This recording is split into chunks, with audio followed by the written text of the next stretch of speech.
Hey, this is Gene. I just want to talk about some of the stuff, we saw what we normally see after all this stuff came out. I talked about yesterday about the young Republicans and all the edge lord type of uh, comments that they have, and all these people condemning them. And then we have some people on the right defending them, Matt Walsh, some other people, Nick Fuentes.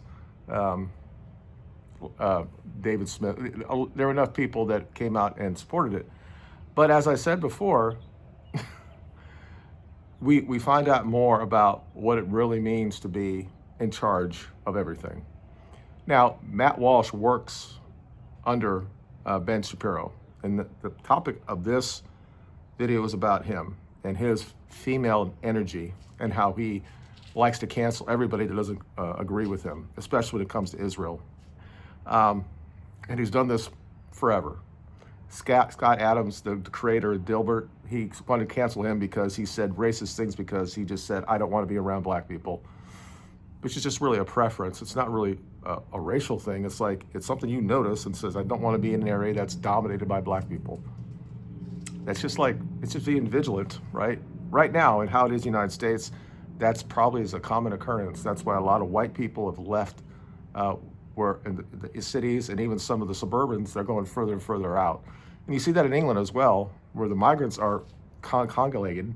All the white, if they have the ability, they move further out into the rural area, understanding that that won't stop them, and that eventually England will no longer be England. But anyway, getting back to Ben Shapiro. So this is a day after Matt Walsh said all this stuff and had a nice 20 minutes when he talked about it. He said that we should not be doing this, that there was clearly jokes, and he was doing what I was talking about, how young men talk about stuff like this. Regardless of some of them might be 30, they're still young men. I don't, this whole thing that they're 30, they're not kids, because J.D. Vance calls them kids. He shouldn't have said that. These are young adults, right? And it doesn't matter. 30 is still considered a young adult. It is. I mean, you're not in middle age. You're still, you could say maybe you're right at the time of maturity for a man, probably is around 30. We kind of like don't mature as quickly as women do, but women, that's a different subject, what they've gone through the last 20 years and how it's destroyed them and just destroyed relationships, and that's a totally different video. So Ben Shapiro has always done this because all of this comes back to the, is he really talking about the Jews? Or when these people are talking about, are they really talking about Jews? And he will always cancel them. He doesn't care what side they're on, whether they're jokes or not. So he had all these people on there. He had Matt Walsh, Clavin, himself. There was another guy on there. I don't know who that was. I mean, it wasn't Candace because he's not there anymore. It wasn't. I don't even know who else that's on that show that I watch. I only watch Matt Walsh. And you could just see as he was saying this stuff that Matt Walsh was sitting there like a puppy dog saying, I shouldn't have said what I said. And he didn't really have any response to it. And we have been pushing him, the people on the, whatever this is, the right wing or whatever, to trying to push him out of the Daily Caller, the Daily Wire, sorry, and that he could have his own thing just like Candace did. And Candace is crazy in a lot of ways, right? She is. But Matt Walsh is a real conservative. I wouldn't call him a right wing, although he considers himself right wing. In this country, he would be right wing. And I said in my video yesterday, there's no real right wing in this country. And we've been pushing him to actually go on his own. And I don't understand why he doesn't do it. I think he probably has enough money in the bank right now. He can do this. And I think that he has like almost 4 million people that follows him on YouTube. I would think it'd be very easy for at least half of those people to follow him doing his own thing somewhere else and support him, just like we did with Crowder and what we done with Candace, if you are into that. Even what's her face, the one that looks like Ben Shapiro, the little girl, he was basically a feminist in conservative clothing. They all talk about traditional shit, and just like Pearl Davis says, how many women are actually virgins on their wedding night? You know that that's less than 2%. So they're not really traditional women. But anyway.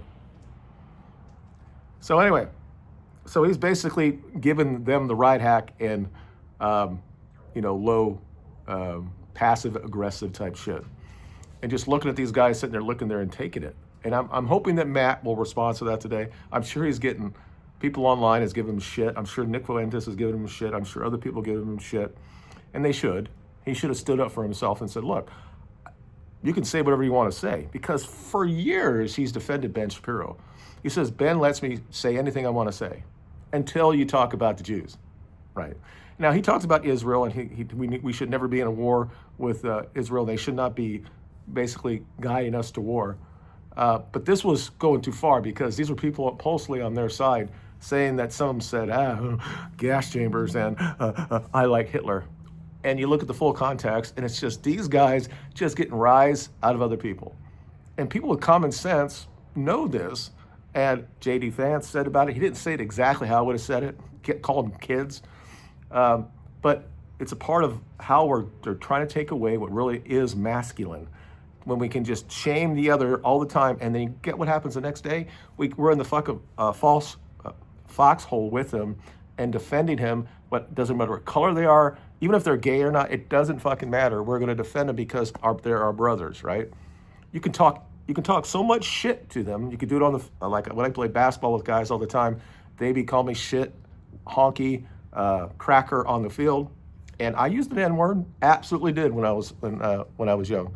Now I didn't put the ER in it, but I definitely used the A. I actually did it, and they respected me for it. And at some points they basically said that I was one of them. Although I couldn't jump, but they couldn't stalk me. I mean, I was almost at the level of D1. I had real talent, but I just never grew enough. At 6'2", as a white guy, and I don't have any really elite athletic ability, I wasn't going to get and be that dominant at the next level. Now, I could have played Division 1 or Division 3 or JUCO or something like that, and probably would have put up a lot of shit. I mean, I had, I always fancied myself as a smaller version of Larry Bird, and we came around about the same time. He's a couple of years older than me. He got out of school like in '79, so he's like 8 years older than me, I guess, because I was in high school at '83. And I had this, I shot, whatever. I'm not going to talk about my other great athletic abilities. But anyway, Ben Shapiro is basically giving them the riot hag as their friend, saying you shouldn't be saying that. And as people on the right, we shouldn't allow this. And you can't have any nuance when we're talking about what he has got a problem against. This is the same guy that says he doesn't care about the coloring of America, as long as the values are what the Constitution says. He's like a civic nationalism, but he doesn't believe that at all. I think he realizes that if white people are the main majority, that there's no way that the Jewish people could actually rule over them in force, right? They could be in certain pockets of influence, but he knows that if he continually, and he won't talk about it, but he will talk about the reproduction of the white race or whatever, in the back of his mind, he likes that because he knows that other races, that they can be controlled.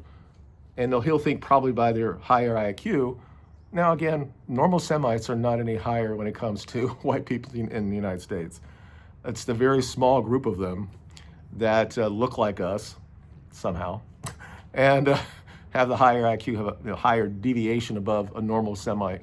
Because Semites are not just people in Israel. They're people, Palestinians, all those areas are Semites, and they're all about 95 IQ or around there. And I think they've had great civilizations. I mean, Turkish, the Ottoman Empire, they had a lot of stuff. I mean, they've done a lot of shit, right? They're not like sub-Saharan Africans, right? They're not. They are at the same level as probably than we are. If you look at some of the cities in the Middle East or around there, are just marvels of technology. So, and you look at China and Japan and other places, Dubai, these are people that are clear at the same level as intellectually or intelligent-wise when you look at IQ tests. And you can see that what they can build and what they can do and all that stuff. Their value systems and their culture is a little bit different than us. And because of our values and our culture, we allow these type of things to kind of like take over because we allow debate. But Ben doesn't want that. He doesn't believe in free speech. he wants to cancel anybody who has anything bad to say about Israel. Now again, Matt Walsh has said stuff about the government of Israel, and somehow, I think Ben Shapiro's allowed that.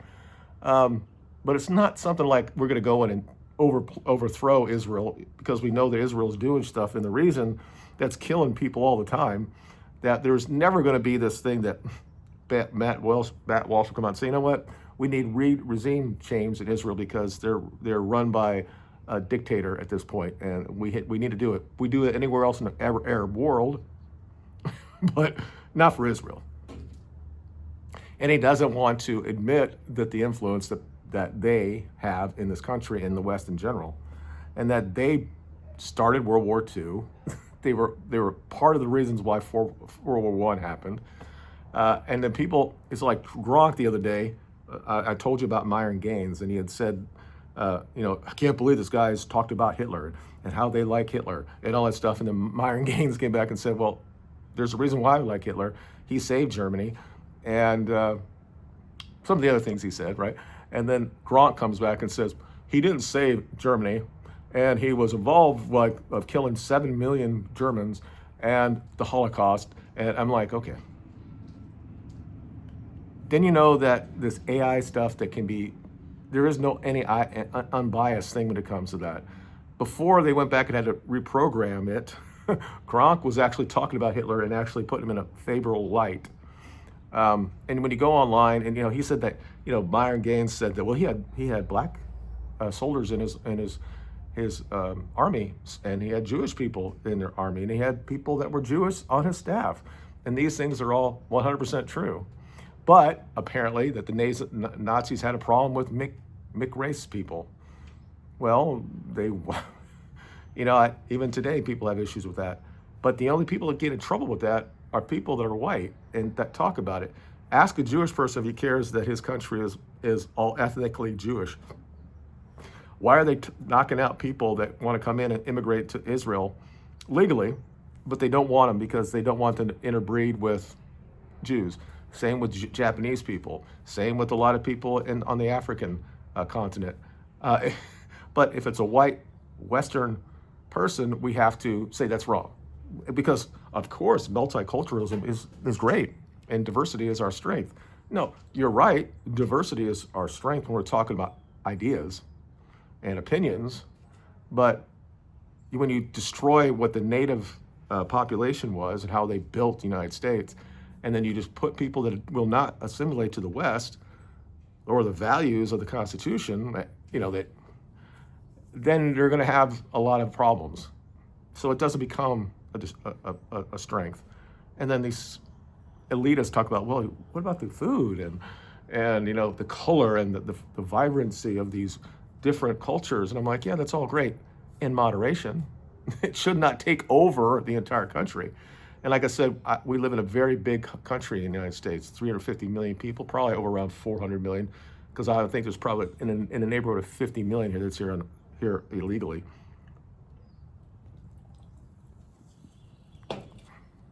And about right now, we're about 58% white. European, native, what does native mean? But anyway, at the founding of the country, native white people from Europe. And that's going down over and over again. When I was born, it was 88 to 89, and I'm 60 years old. And the government allowed all this to happen. The same thing that's happened in England and all these other places in the West. It's happening over and over again. And the people that are on top of all this stuff, that's pushing this stuff, these NGOs and all that stuff, have to come from the same tribe of people.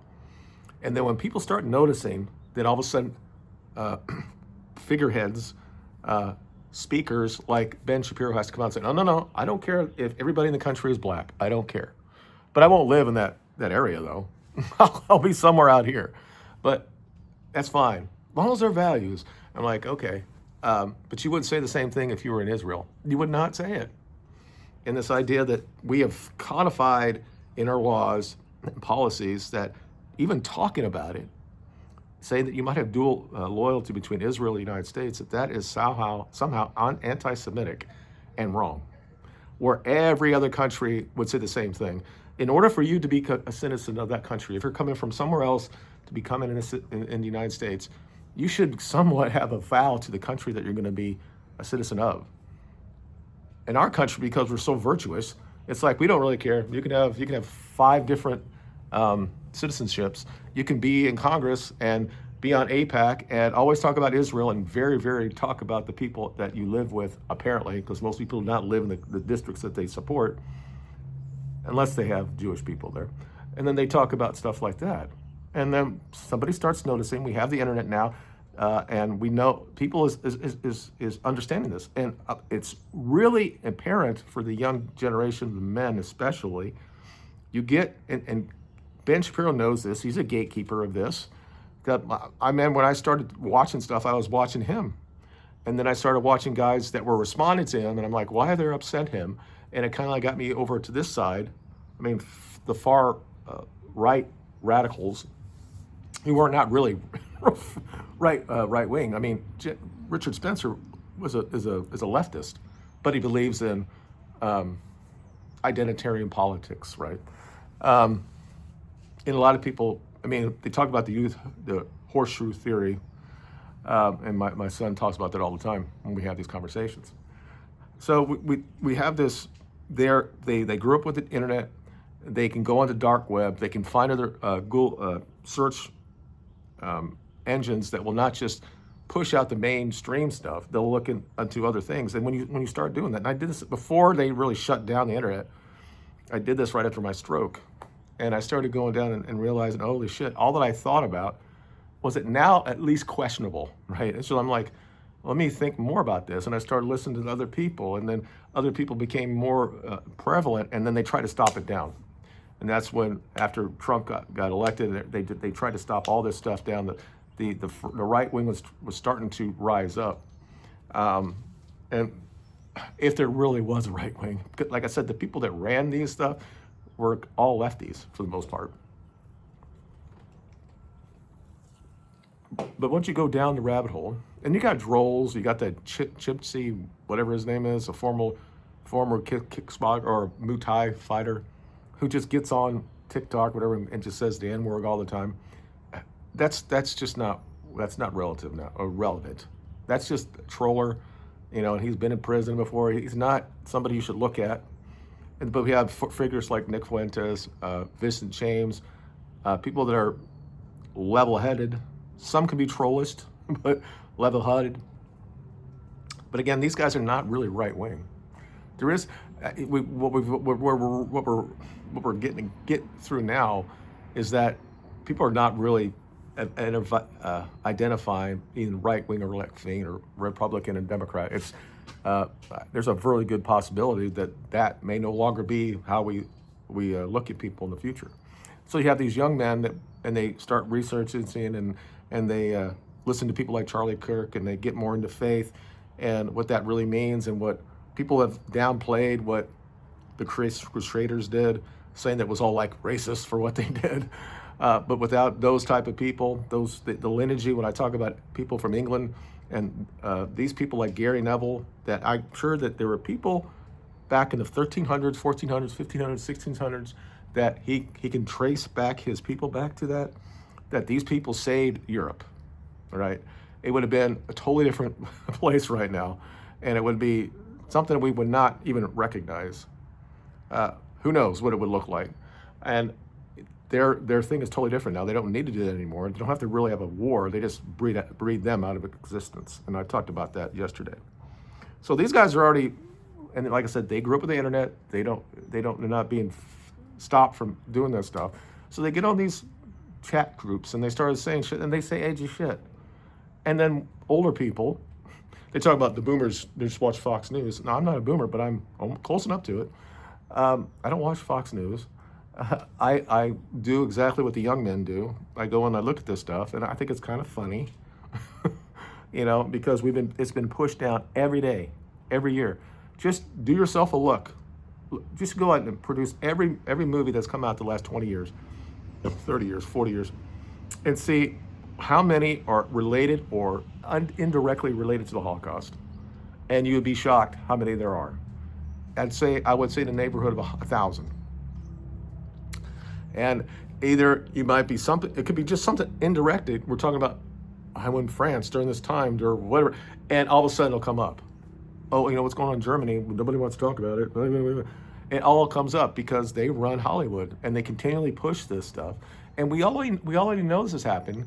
Our federal government, the MK Ultra stuff, all that stuff is out there. Or paperclip, all that's there. The media pushes the narrative, and whatever that is. And you got to understand who actually runs them. It's the same people that runs the NGOs. And that Doge is supposed to stop. And all of a sudden, people on the right start coming out and saying, oh, no, well, we stop with those because those are supposed to stop. You know, we have to do everything for them. And why isn't AIPAC registered as a foreign agent? And then you talk about JFK because JFK wanted to stop that as well. So it's just always funny that there has to be somebody come out and he allows all the cancel culture to happen. And then he waits and he waits and he waits. And then some people on the right says, this is not really cancel culture. Those guys are just joking. The guy who leaked the stuff should be outed. Guy was a Jew. And then Ben Shapiro, the figurehead of the right, thinks, he's the guy who thinks he should take over Turning Point. Could you imagine what Charlie Cook would think about that? Hopefully that won't happen. And he thinks he's got to come out and chastise the white Christian Catholic people on his show. And they just sit there and take it. And he thinks, well, that's just how it's supposed to be. We look at Gentiles that way. We look to Christ. He should be, he's in hell because we're pissing on him because, he is a fake prophet. And he just says it to say it. This is what I believe. Okay. Well, it's like Nick says, if you've had a good run in this country, he's talking about Mark Levin. I said, but if you're going to be pro-Israel, get the fuck out. This is America first, baby. Fuck you. And I think any Jewish people that comes out and tries to chastise a Catholic or a Christian defending these kids, and I'll call them a kid, or young men, because they're just joking, and we're going to call them out because of that and said, we need to cancel them because of this, are not about free speech. They're not conservatives in any way. They are pro-Israel, and they're not America first. So get the fuck out. And that includes you, Ben Shapiro. So I'm going to stop right there. Thank you. Tell me what you think in the comments below. I know a lot of people were influenced by Ben Shapiro. I was. And then he's at the top. And there's a videos years ago I did. It's been 10 years probably, where I talk about the top of the, I don't know what I call it, the funnel. But up here is like people like Ben Shapiro. And you keep going further and further down the rabbit hole, right? That's what it was. And up there they're gatekeepers. I would say even Matt Walsh was there, but Matt has gone further down. And a lot of people had to go further down the rabbit hole because of people like Nick Fuentes and his popularity. And he's pushed them away from, like on the left at some point, he's pushed them back to where, if you want to be conservative in this country, should be the starting point. You should be protecting the heritage of the people that founded this country. And they say terms now like anti-white and stuff like that they wouldn't said 5 years ago. And people like Mark Dice, Nick Fuentes, Vincent Jones, these guys have pushed them over to talk about this. Even Charlie Cook had to, because when the Groypers went up and started talking to him 3 or 4 years ago, he didn't really talk about it too much. But I think he understood what's actually going on. And he was talking to people on campuses and how the young white men are just getting treated poorly on campuses. And I think he actually listened to them and understand that Nick Fuentes and again, Nick is not right everything, right? He's not. But the bigger ones he is, especially when it comes to saving what it means to be a native in this country and what it means to be white and all that stuff, and realizing that we're the minority worldwide and we should fight for us, because if every other group can do it, we should be able to do it as well. And then when people from other groups sit there and say that you as a white Christian person can't talk about stuff, and we can never question anything that Israel does or the Holocaust or anything that Jews ever do, then we need to stop them and say, that's not America first, bitch. Get the fuck out. You guys have a good day, and we'll talk about it in the comments. Bye.